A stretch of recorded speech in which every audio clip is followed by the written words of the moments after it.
Going over to Ireland now to talk to Father Paul Kramer to find out what's happening in the Vatican and Pope Leo. And I'm not really beaming about any of it. I'm not a Catholic. I do try to watch it from a journalistic perspective. And what I see is a mechanism well employed and underway to play its part in taking it all down and increasing radically its worldwide control.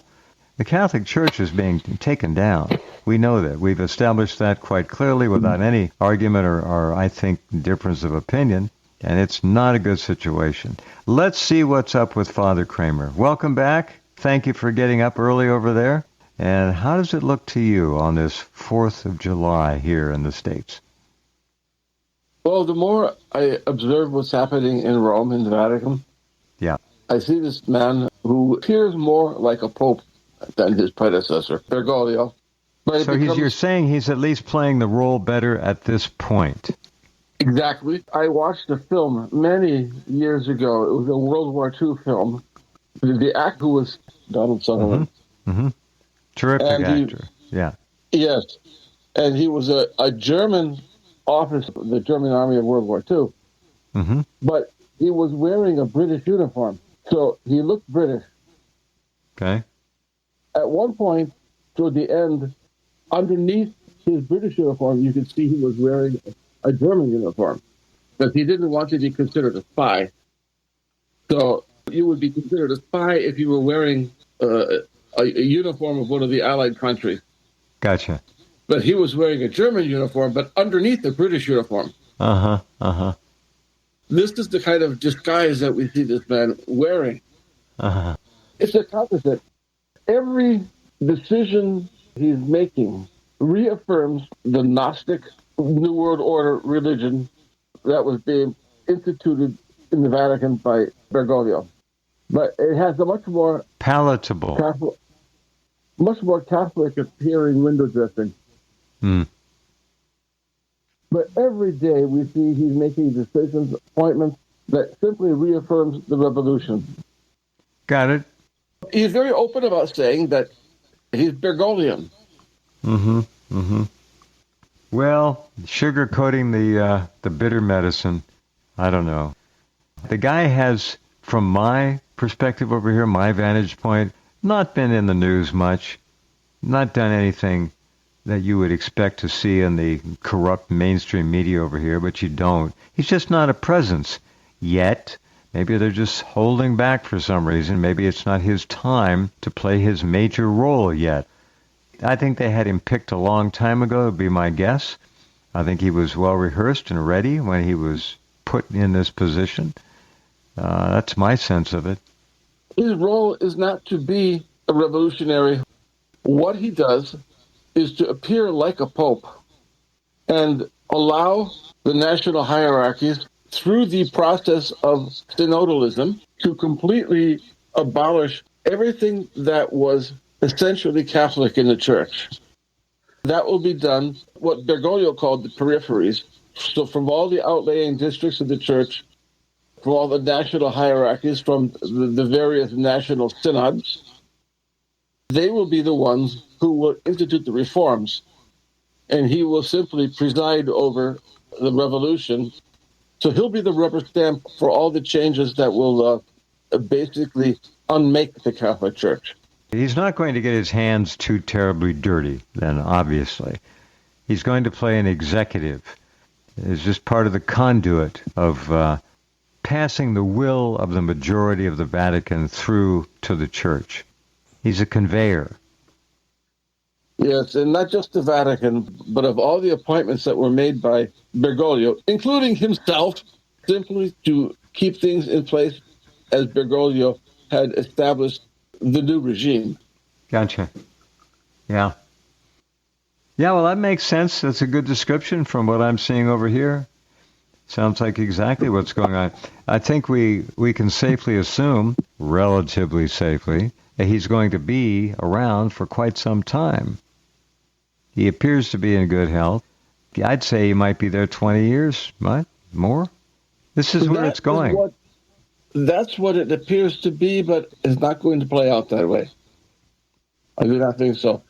because the great game changer in history has always been war. Everything's going to change very soon when we have a world war. And it's not going to start immediately as a world war, like all the world wars that we've had in the last century. It starts as a European war, but then it becomes a global war. And this is going to happen again. And Go ahead. We're on the verge of the Third World War now. Point to so many indicators that have been foretold in prophecy that signal the onset of another world war. And it is all happening now. I mentioned the last time I was on this program that I've been on television and on the internet many, many times saying this, even 10, 15 years ago, pointing out that according to prophecy, what is going to signal for us the imminent onset of the Third World War will be the bombardment of Iran. I think it was like less than 24 hours before Trump's military forces bombed Iran. When I said this, I said that you're going to see the bombardment, the catastrophe in Iran. It's not just one bombing. It's going to happen again. There has been a warfare between Israel and Iran going on for some time now. And the Israelis have been bombing Damascus and Aleppo and targets in Iran. But they didn't have the bunker-busting bombs that the United States military has. So they needed to twist the arm of a very willing Donald Trump to bomb Iran. And that's exactly what he did. But he does what he's told. This isn't over. The Iranians are not cowed by what has taken place. They are fighting. Well, they've apparently expended about 5% of their ballistic missile forces, that's all. And they did basically clear the shelves of a lot of older inventory to do so. When they move up into the mid and new range weapons, you'll see things like the Fatima missile, which is hypersonic, 5-6 times the speed of sound, something like that. We have video of one coming in, and there's just no way the Iron Dome is going to stop that. So however much damage was done, supposedly about 400 missiles hit the ground and exploded.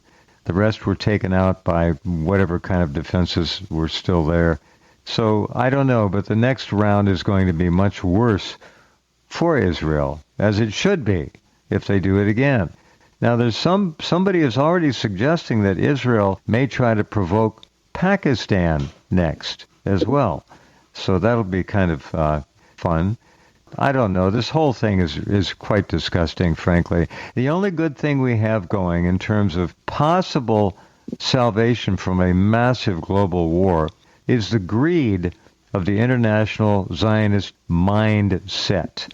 Now they're in control of so much that their dreams of greed and lust and glory are right on the table in front of them. A war might mess that up for them, so maybe their greed will keep the war from actually fully exploding. I don't know. I'm just thinking. They've wanted this control. They've got it now. Trump is an absolute lackey and a servant of international Jewry, Jewish supremacism. It's despicable. I don't see a war really benefiting international Zionism at this point. I think they would probably hold off for a while. There are things planned that I have no idea about. I'm just looking from the outside. They know what they're going to do. They're going to do what they're going to do no matter what. That's my little piece. I look at the passage of Scripture, the Apostle, St. Paul, speaking about the principalities and powers of darkness, that we are not in this world struggling against flesh and blood, but against the principalities and powers of darkness. At a certain point, they take over, and it becomes visible, it becomes palpable. Like I mentioned before, there were writers during the French Revolution. One of them in particular mentioned that. You could see it. It's something thick enough that you could cut it with a knife, but you could see it. There it was.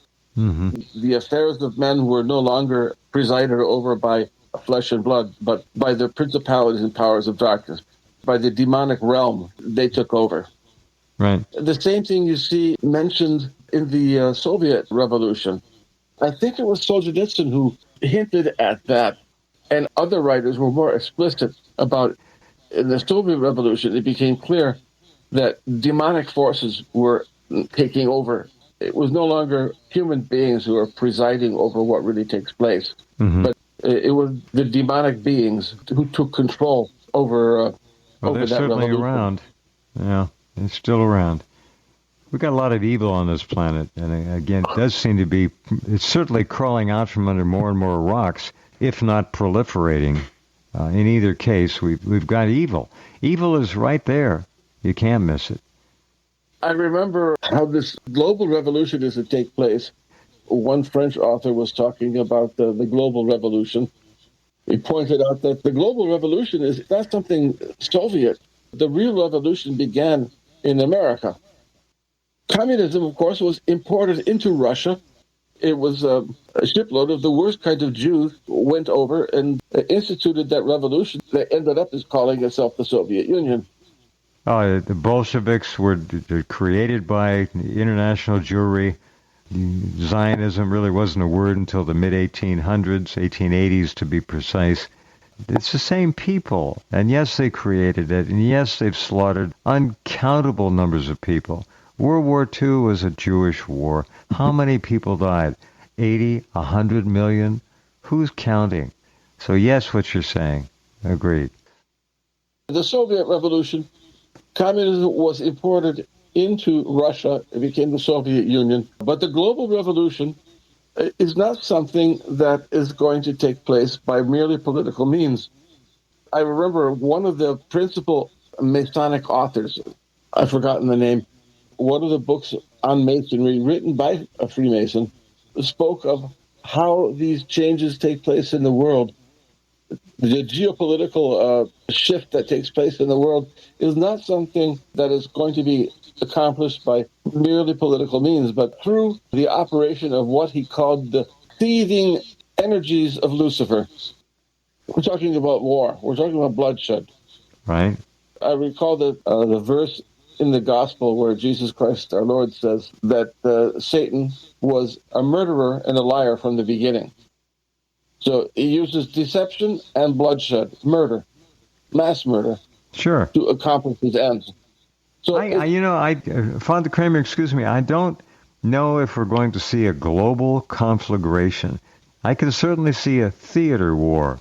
China making a move on Taiwan, fighting against the Philippines, against Japan, perhaps North and South Korea. Theater war, not necessarily a global war. I do believe that... Go ahead. When we see the theater wars erupting in immediate succession, those theater wars become global. They become a world war very quickly. Don't know if the Jews are going to want that to happen on the global stage. They've got control now. They're lusting after their greed. I don't know. All I can do is watch. Your point is correct. There's no arguing that. No disagreement at all. I just don't know if they want to blow it. Trump is pushing a chair like a butler under Netanyahu's behind in the White House. He's coming back to the White House in a week or two, I believe. We'll see how Trump acts then. By the way, we've largely disarmed the U.S. military inventory by sending so many munitions to Ukraine and certainly to the Jews. They get whatever they want. All they have to do is ask, and the C-5s are in the air, flying them over. Whatever they want. Go ahead. That's right. Like when you mentioned the obsequiousness of Trump, because of our dumbed-down public with the educational system we've had, especially during the last half century. That's exactly right. When Netanyahu came in front of the Congress here, the allegedly noble American Congress, a joint session, got 59 standing ovations. Genocide, shooting babies, men, women, children being killed every damn day. American weapons, American jets, American technology, American military targeting, American satellite data, constantly fed to the Jewish state. I am ashamed of this country. I'm so disgusted by Trump. Go ahead. It reminds me of a photograph. I was talking with a friend more or less around 45 years ago. He showed me a picture. You see Lyndon Johnson and David Rockefeller. Yeah. And he said to me, look at this picture and tell me which one is the boss. You see Johnson standing at attention, and you see very relaxed, sitting back at his desk is David Rockefeller. It was very clear who the boss was. Sure. Who was the boss? Who was the servant? Well, look at that picture of Trump pushing the chair. It's the same thing. Your point is correct. It was interesting to see Iran do as much damage as it did to the Jewish state. I think a lot of people cheered worldwide over that. So a non-nuclear power, if you believe the general nomenclature, a non-nuclear power, Iran, stood up and took on the fourth or fifth largest thermonuclear power fearlessly, and acquitted itself very well. Remember, those weapons, remember, defeated the Iron Dome, and they were Persian weapons. They're Iranian weapons. They weren't all flown in there and given to them. They build their own things. These are quite remarkable people, and they do deserve a lot of credit for standing firmly in the face of being attacked viciously. Yes, this is only the beginning, because this is the beginning of the end for Israel. And well, I'm not saying this now for the first time. I'm not saying this now for the first time. I remember 24 years ago, I was at the Israeli Air Force Museum in Israel. There was a young woman wearing an Air Force uniform. And I was explaining to her the future, what's going to happen. There's going to be a world war. The invasion that will eventually take place from the east is going to overwhelm Israel, and it's going to be pretty much wiped out. I'm not talking about something that I want to see happen. I don't want war to take place. We all want peace. But what is being promoted is policies that inevitably lead to global war. It can't be avoided considering what is happening in the world today. There will be a global war. And it is foretold in prophecy. I see all the ingredients on the table. I concur they're there. There's no other way to look at it. I'm just not sure of the timetable. I believe it's in the book of Proverbs where it's written that there's nothing that happens in the world that God has not first made known to the prophets. I'm no prophet myself, but I have studied prophecy, and I have studied especially the Old and New Testament prophecies. It's mapped out in advance what is going to happen in the world. And Jesus Christ himself has said that we need to look at the signs of the times. And he said, nation will rise against nation. We will hear wars and rumors of wars. And that's what's happening now. There's going to be a world war. And the great saint of the 20th century was the Italian Capuchin priest by the name of Padre Pio of Pietrelcina, canonized the saint by Pope John Paul II. And he was talking about these events. It was around 1962. He was talking about the message of Fatima, because at Fatima, Our Lady of Fatima spoke of her Immaculate Heart will triumph. Christ is the king. He is the ruler of the world. Pontius Pilate asked him, are you a king? He says, thou hast said it. He will rule. How will his rule take place? This was revealed in Fatima. And that's the secret of Fatima. That after all these terrible catastrophes take place, there will be a period of peace given to the world. Right.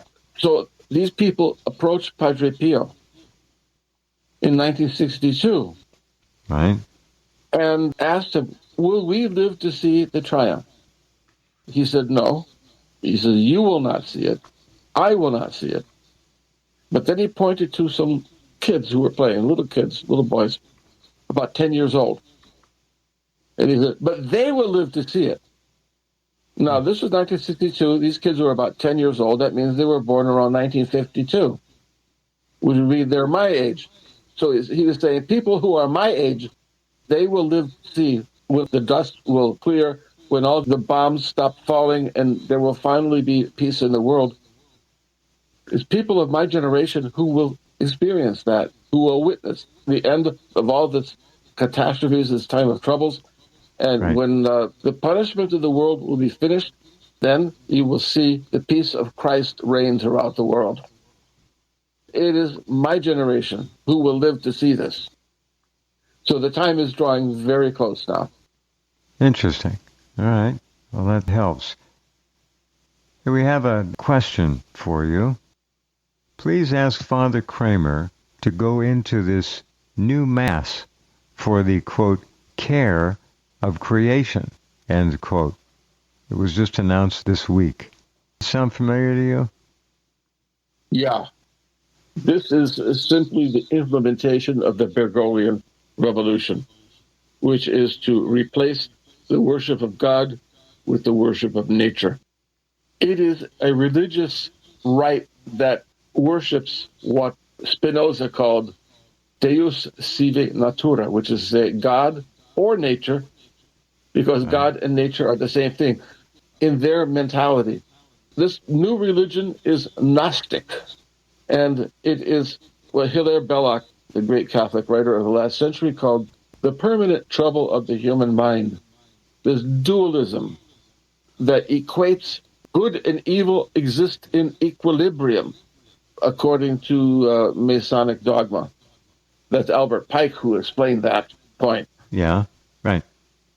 And Pike. A lot of people have tried to discount the Pike letter, speaking of three wars.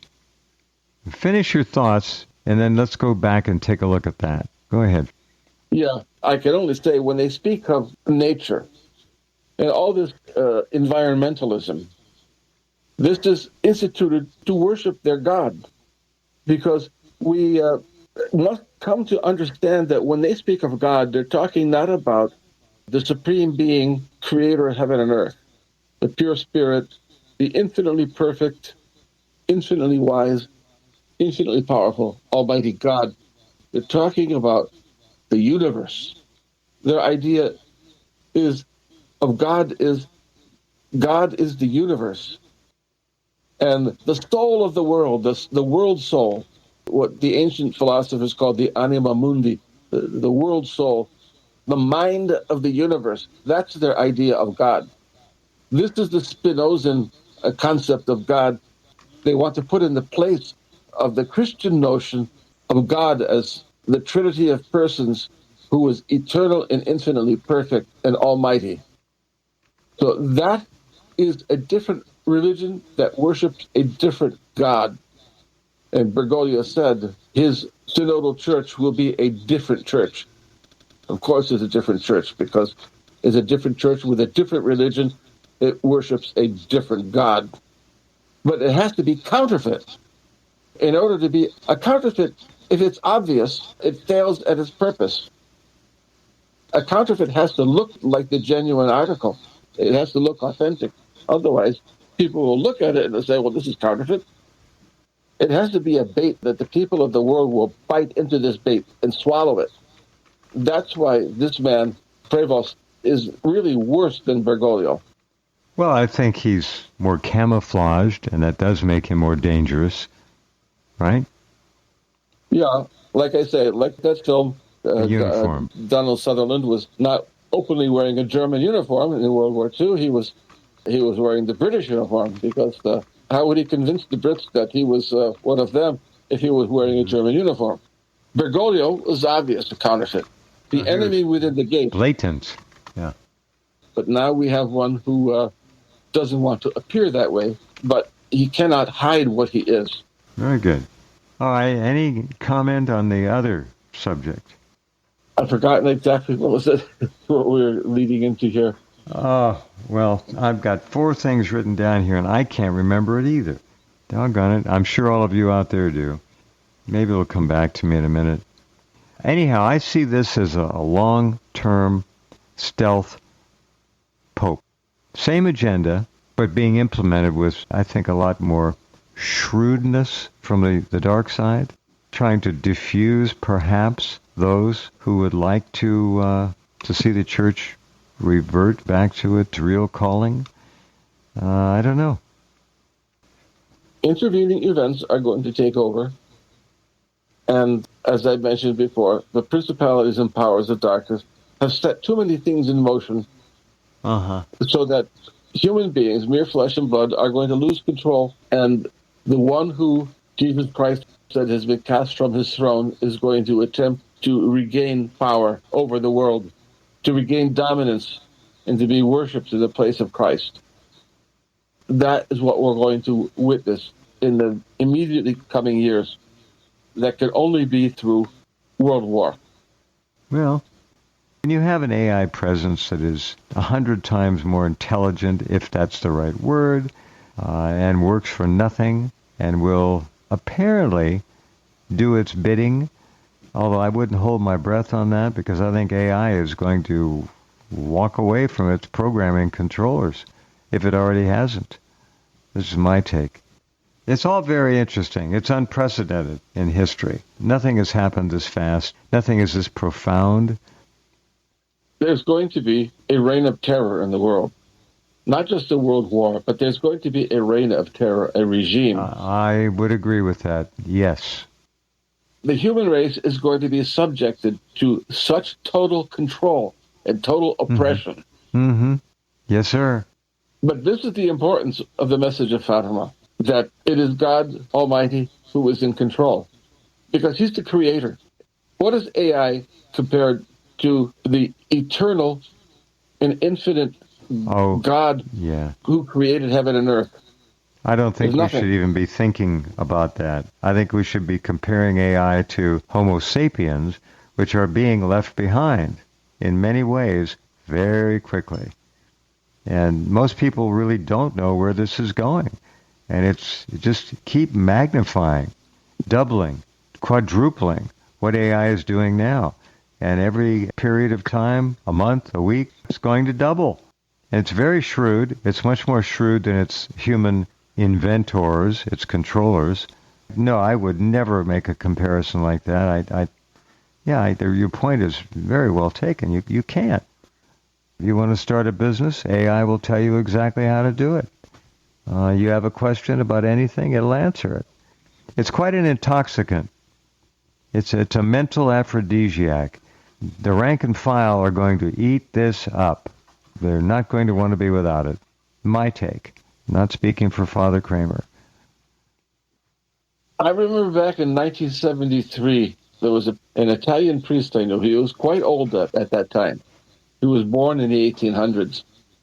And he had, to give you an idea how old he was, he had personally met Pope St. Pius X, who died at the beginning of World War I. So we're talking about a man who had been around for quite some time by 1973 when I heard him speak. And he talked about a conversation he had with Saint Pio of Pietrelcina, Padre Pio. And he knew Padre Pio personally. And Padre Pio said to him, "What does humanity want?" He was mystified. What do people want? What does humanity want? And this priest, his name was Padre Paolo, and he said, humanity wants perdition. They want perdition. They want to be...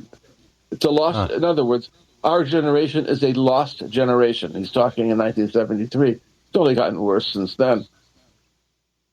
They want perdition. The human race, of course, by and large, rejects God. They don't want to be under the rule of Christ. They don't want to be under the rule of God. We have a human race that rebels against the rulership of God. So God gives them what they want for a while as a punishment. Okay. All right. So humanity has banished God from their world, from their realm, and God says he will leave them to their devices as a punishment. Got it. Yeah. All right. Our other topic was Albert Pike. What are your thoughts? I wrote Pike on a different piece of paper, and I finally saw it. Pike's letter. Forecasting, prophesying, predicting 3 world war. Pretty pointed about it. What are your thoughts about Pike? Some people have tried to dismiss it all as a contrivance from years later, not necessarily from that time. Is Pike the real deal? I suspect that he was. However, long before I ever even heard of Pike, or maybe I had heard of Pike, but I had never read anything that he wrote. I remember in the 1970s, I was in a train having a discussion with some of the passengers. There was a young Italian girl, there was myself, and there was an elderly Jew. And we were talking about the events that are going to take place later in what I thought would take place in the 20th century. We were talking about the history of the 20th century. And I said, this 20th century is going to be remembered for 3 world wars. And that young girl said to me, 3? 3 world wars? Like, how could there be another one? We've had 2 terrible world wars. How could the human race go into yet another one? Are we that insane that we're going to have another one? Yes, you could foresee it. I could foresee it. And it was foretold in prophecy that there would be another world war. So I said with the utmost certainty, I think this was like 1978, I said, this century, I was a little bit off as far as the time frame, because it's 21st century when we're going to finally have the 3rd World War. But I said this century will be remembered for its 3 world wars. Here's Pike's description of the 3rd World War, Father Kramer, while we have time. August 15th, 1871, Pike's letter written to Mazzini, Mazzini. Oh, there's our time, but let me read this. He writes up 3 world wars. The 3rd World War must be fomented by taking advantage of the differences caused by the agentur of the Illuminati between the political Zionists and the leaders of the Islamic world. The war must be conducted in such a way that Islam, the Muslim Arabic world, and political Zionism, the State of Israel, mutually destroy each other. Meanwhile, the other nations, once more divided on this issue, will be constrained to fight to the point of complete physical, moral, spiritual, and economical exhaustion. We shall unleash the nihilists and the atheists, and we shall provoke a formidable social cataclysm, which in all its horror will show clearly to the nations the effect of absolute atheism, the origin of savagery, and of the most bloody turmoil. Then everywhere the citizens obliged to defend themselves against the world minority of revolutionaries will exterminate those destroyers of civilization, and the multitude, disillusioned with Christianity, whose deistic spirits will, from that moment, be without compass or direction, anxious for an ideal, but without knowing where to render its adoration, will receive the true light through the universal manifestation of the pure doctrine of Lucifer, brought finally out in public view. The manifestation will result from the general reactionary movement which will follow the destruction of Christianity and atheism, both conquered and exterminated at the same time. End quote. We have just about a minute at the most, Father Kramer. That is written in the vein, in the spirit of Pike and of Mazzini. I'm familiar with both authors. I've got the complete works of Mazzini here in my house, so I'm familiar with his writings. Got it. For those who simply would dismiss that as a forgery, it really captures the spirit of what both of these men represented. So, very good.